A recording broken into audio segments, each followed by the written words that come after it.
दोस्तों, आज हम आपको लेकर चल रहे हैं एक्टिंग की दुनिया के लीजेंड धर्मेंद्र देओल के उस शानदार और बेहद खूबसूरत 100 एकड़ वाले फार्म हाउस पर जो लोनावाला की शांत पहाड़ियों के बीच स्थित है। यह सिर्फ एक फार्म हाउस नहीं था, यह धर्मेंद्र जी के लिए एक दूसरी दुनिया, एक अपनी छोटी जन्नत थी। दोस्तों, जिस इंसान ने अपनी जिंदगी का ज्यादा हिस्सा कैमरे की रोशनी, शूटिंग, भीड़, शोर और निरंतर काम में बिताया हो, ऐसे इंसान के लिए यह जगह एक सांस लेने की जगह, एक आराम की जगह और एक मन को शांत करने का सपना बन जाती है। और यह फार्म हाउस बिल्कुल ऐसा ही था। हेलो दोस्तों, ऑर्गेनिक टमाटोज, ये मेरा हीरो है। साथ की सब्जियां होने लगी हैं दोस्तों। अपनी खेती को देखकर सब दुख दर्द जाते रहते हैं। धर्मेंद्र जी को प्रकृति से हमेशा से बहुत प्यार था। बचपन में वो पंजाब के खेतों में पले बढ़े। खेतों की खुशबू, मिट्टी की महक, पेड़ों की छांव और गांव की सादगी, ये सब चीजें उनके दिल में हमेशा जिंदा रहीं। जब मुंबई में उनकी फिल्मों की लाइफ बहुत तेज हो गई, शूटिंग, मीटिंग्स, इंटरव्यू, एक पल भी चैन नहीं मिलता था, तभी उन्होंने सोचा एक ऐसी जगह चाहिए जहां शांति हो, पेड़ हों, खेत हों, जहां मैं खुद को दोबारा पा सकूं। और फिर उन्होंने एक जगह चुनी, लोनावला। मुंबई से ज्यादा दूर नहीं, लेकिन शोर शराबे से बहुत दूर। पहाड़, हरियाली और बादलों की गोद में बसा हुआ इलाका। यहीं उन्होंने खरीदे 100 एकड़ और शुरू हुआ उनका सपना, अपना छोटा सा गांव बनाने का सपना। दोस्तों, कहते हैं ना, कुछ जिम्मेदारियां दिल से निभाई जाती हैं। धर्मेंद्र जी ने इस 100 एकड़ जमीन को सिर्फ खरीदा ही नहीं, उन्होंने इसे अपना कौशल, अपना प्यार और अपना समय देकर सजाया। पहली बार जब वो इस जगह आए, कच्ची सड़कें थीं, चारों तरफ घने पेड़ थे, हवा में ठंडक थी और दूर दूर तक सिर्फ पहाड़ और हरियाली दिखती थी। वो कार से उतरे, थोड़ी देर चुपचाप चारों तरफ देखते रहे और फिर एक बात बोली, ये जगह बहुत अच्छी है, इसे मैं अपना घर बनाऊंगा। और दोस्तों, यही से शुरू हुआ इस फार्म हाउस का सफर। यह जगह उनके लिए 3 वजहों से खास थी। पहले, शांति। मुंबई की भीड़ से दूर, फोन से दूर, शूटिंग से दूर, यहां वो खुद के साथ रहते थे। दूसरा, प्रकृति। वो रोज सुबह जल्दी उठते, पेड़ों के बीच घूमते, चिड़ियों की आवाज सुनते और मिट्टी को हाथ में लेकर महसूस करते कि वो अभी भी धरती से जुड़े हुए हैं। और तीसरा, खेती और जानवर। उन्हें खेती करना बहुत पसंद था। वो कहते थे, एक्टिंग मेरा पेशा है, लेकिन खेती मेरा प्यार है। जैसे जैसे साल बीतते गए, ये 100 एकड़ का फार्म हाउस धीरे धीरे एक छोटे गांव में बदल गया। कच्चे रास्ते, बड़े बड़े पेड़, फलों के बाग, सब्जियों के खेत, पशुओं के लिए अलग जगह और बीच में एक बेहद सादा सा घर। कई लोग सोचते हैं कि धर्मेंद्र का फार्म हाउस बहुत आलीशान होगा, लेकिन दोस्तों, ऐसा नहीं था। यहां आपको सोने चांदी की सजावट नहीं मिलेगी, मिलेगा तो सिर्फ सच्चाई, सादगी और प्रकृति। यही इसे खास बनाता है। फिल्मों का तनाव हो, परिवार की जिम्मेदारियां हो या इंसानी भीड़ से थकान, जब भी दिल बोझिल होता, धर्मेंद्र जी अपनी कार स्टार्ट करते और चुपचाप लोनावला की तरफ निकल जाते। यह फार्म हाउस उनके लिए मन का अस्पताल था, जहां हर पेड़ उन्हें सुकून देता था, हर हवा का झोंका उन्हें आराम देता था और हर सुबह उन्हें नई ऊर्जा देता था। दोस्तों, वीडियो आगे बढ़ाने से पहले धर्मेंद्र जी के सम्मान में इस वीडियो को लाइक करें और हमारे चैनल को सब्सक्राइब करके हमारा साथ दें। धर्मेंद्र जी का यह 100 एकड़ का फार्म हाउस सिर्फ एक प्रॉपर्टी नहीं था, यह उनका दिल था, यह उनका बचपन था, यह उनका सुकून था। और यही वजह है कि यह जगह उनकी जिंदगी की सबसे महत्वपूर्ण जगहों में से एक बन गई। दोस्तों, जहां ज्यादातर स्टार्स के फार्म हाउस में बड़े बड़े गेट, सिक्योरिटी, कैमरा और मॉडर्न व्यवस्था होती है, वहीं धर्मेंद्र जी के फार्म हाउस का गेट बिल्कुल गांव जैसा था। एक लंबा रास्ता, दोनों तरफ पेड़ और बीच में सादा सा दरवाजा।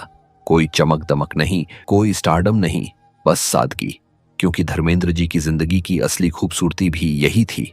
फार्म हाउस के अंदर कदम रखते ही आपकी नजरों के सामने फैला होता चारों तरफ सिर्फ हरियाली, पेड़, बाग और खेत।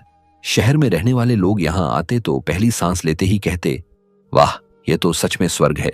धर्मेंद्र जी कहते थे कि प्रकृति में जो दवा है वो दुनिया के किसी अस्पताल में नहीं मिलती, इसीलिए उन्होंने यहाँ सैकड़ों पेड़ लगवाए। आम, जामुन, नारियल, अमरुद, चीकू, सीताफल, नींबू, कटहल, जामफल और भी कई तरह के फल। दोस्तों कैसे हो? खुशी हो रही है, मेरे फार्म पे इतने अच्छे केले होने लगे हैं। चीकू, केले, नारियल, सब कुछ कर रहा हूँ with your good wishes and his blessings. Love you all. I'm so happy today. I'm very excited. केले बाजार में तो मिल जाते, लेकिन अपने फार्म पे जो केले होते हैं ना, उनका अपना ही मजा है। Tasty and healthy proof. Look at this. Bob has planted this plant. I'm lucky they're helping me in my farming too. Isn't it good? I'm quite excited today. देखिए जरा अच्छे लग रहे हैं ना? ये आम देखिए, इधर से दिखाओ जरा। ये आम देखो, जूम कर। कैसे लग रहे हैं? मैं अपने फार्म पे ऐसे आम उगा रहा हूँ। God is with me. ये खूबसूरत तोहफा मुझे मेरे एक प्यारे दोस्त संतोष ने दिया है, इंदापुर से। I am looking after it like a child. दोस्तों, कई लोग ये बात जानकर हैरान हो जाते हैं कि धर्मेंद्र जी खेती सच में करते थे, सिर्फ दिखावे के लिए नहीं बल्कि सच में खेती को अपने हाथों से संभालते थे। उनके फार्म हाउस में उगते थे टमाटर, बैंगन, मिर्च, लौकी, तोरी, टिंडा, भिंडी, गोभी, प्याज, अदरक, शिमला मिर्च, धनिया, पुदीना। वो सुबह सुबह खेतों में जाते, मिट्टी देखते, पौधों को पानी देते और फसल को हाथ लगाकर देखते कि सब ठीक है या नहीं। उनके लिए यह काम स्ट्रेस दूर करने वाला था। बहुत अच्छा है। पता नहीं क्या कुछ करेंगे। Okay, love you all, love you all. ऐसे दिल लगा के काम करो। प्याज लगवा रहा हूँ दोस्तों, प्याज, फिर आलू, फिर बहुत कुछ करूंगा। हर तरह की सब्जियां होने लगी हैं दोस्तों। अपनी खेती को देखकर सब दुख दर्द जाते रहते हैं, थकावट दूर हो जाती है। ये सब मेरे बच्चियां यहाँ काम करती हैं, अच्छा लगता है इनके साथ। ये मेरी फैमिली है। सब्जियां उगा रहा हूँ, कितने अच्छे प्याज हैं, गोभी लगा रहा हूँ, मूली लगाई है। मजा है जाके। I am enjoying, I am so happy to see it. अरे वाह, छोटी है थोड़ी, लेकिन बहुत नरम है, बढ़िया है।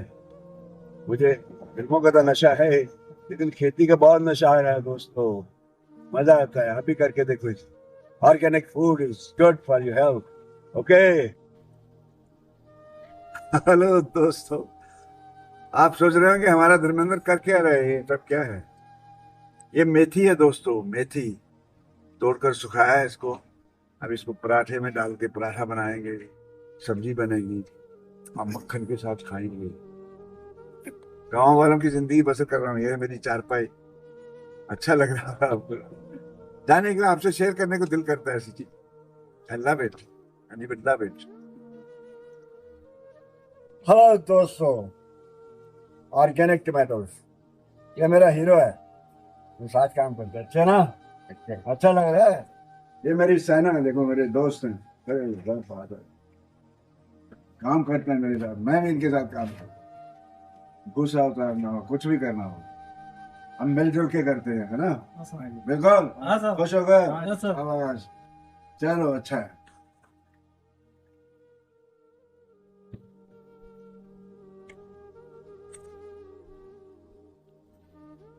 घुमा घुमा। गोबर गैस बना रहे हैं हम लोग। ये देखो मेरे साथी, तो देखो जरा, इनके साथ मिलकर हाथ बटाता हूँ। अरे दोस्तों, मेरी खेती फल देने लगी है।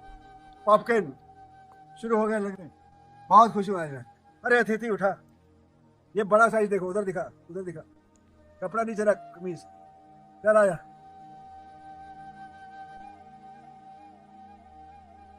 ये देखिए, मेरी जमीन ने मुझे ट्रॉफी दी है, पहली ट्रॉफी। और ये बिटिया ना मेरी, इधर आ, इधर इधर। ये हमारा जो कुक है, मेरा भाई जैसा है, उसकी बेटी है राजू की। ये मेरा हाथ बटाती है हमेशा जब स्कूल से आती है।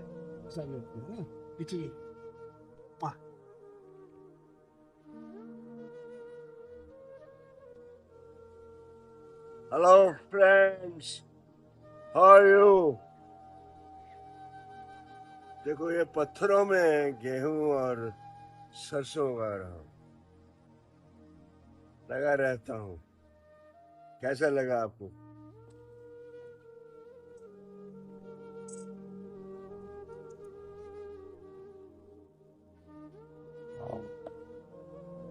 कोरियन ग्रास कारपेट उठा के लाना। इधर Carpet grass. Look at this. Actually, Mandekar is helping him. Good boy. I'm going to start in a big way at my place. Not big way, in a nice way. So pray for me. I want to keep doing something. Okay? Love you. Dharmendra ji को जानवरों से भी बहुत प्यार था। इसी वजह से उन्होंने एक अलग डेयरी सेक्शन भी बनवाया था। यहाँ थी देसी गायें, भैंसें, बछड़े और कुछ बकरियां। वो कहते थे जानवर इंसानों से ज्यादा साफ दिल के होते हैं। सुबह उठते ही वो कभी कभी गायों के पास जाते, उन्हें दुलारते और ताज़ा दूध लेकर पीते थे। ये रूटीन उन्हें अपने बचपन के दिनों में ले जाता था। Sweetheart, how are you? How are you?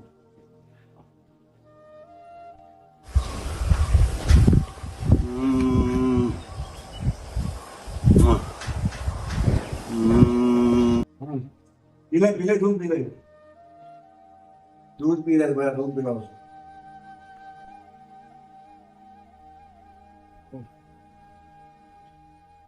मैं क्या करूँ अभी यार? मैं तुझे दूध पीना आता है यार, मैं क्या करूँ? मैं खेत तैयार हो गया दोस्तों।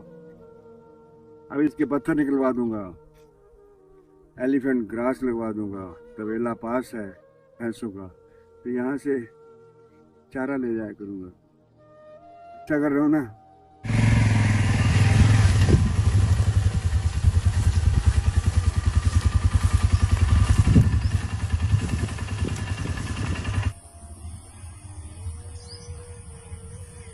मजा ऐसे गाय भैंसे चला रहा हूँ, दिल लगा रहता है। अच्छा खेत है, अच्छा लगा आपको?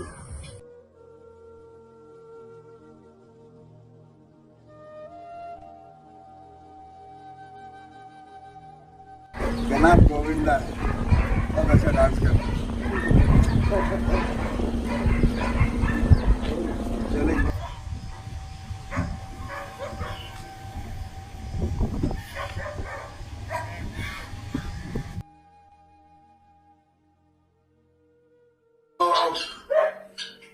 मेरी फार्म मैं शौक होती तो जिंदगी चलती है। Hello dear, how are you? Hi, lovely.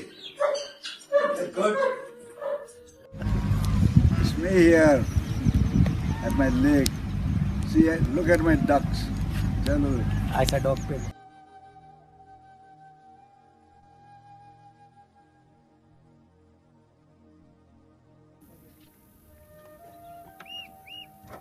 बत्तख के बच्चों को आया की तरफ आ। I love them. How are you, my dear friends? Love you too. Okay.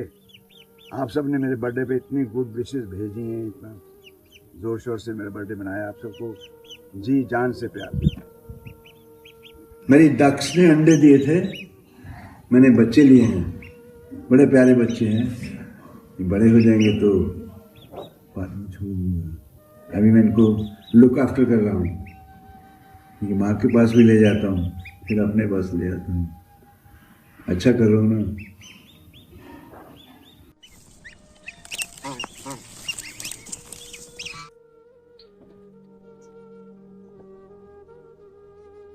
मेरे तबेले की नई शान, खूबसूरत प्यारी बछड़ियां। Look at them, how pretty they are. यहाँ का सच्ची थकान दूर चली जाती है। Look at this her face. Lovely. यहाँ से जाने का किस वक्त का चीज जाना पड़ता है।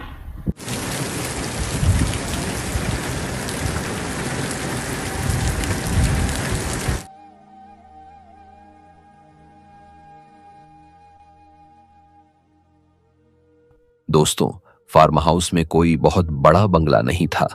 वो फिल्मी सितारों की तरह महल नहीं बनाना चाहते थे। उन्हें सादगी पसंद थी, इसीलिए उन्होंने यहाँ एक छोटा सा कुटीर बनवाया।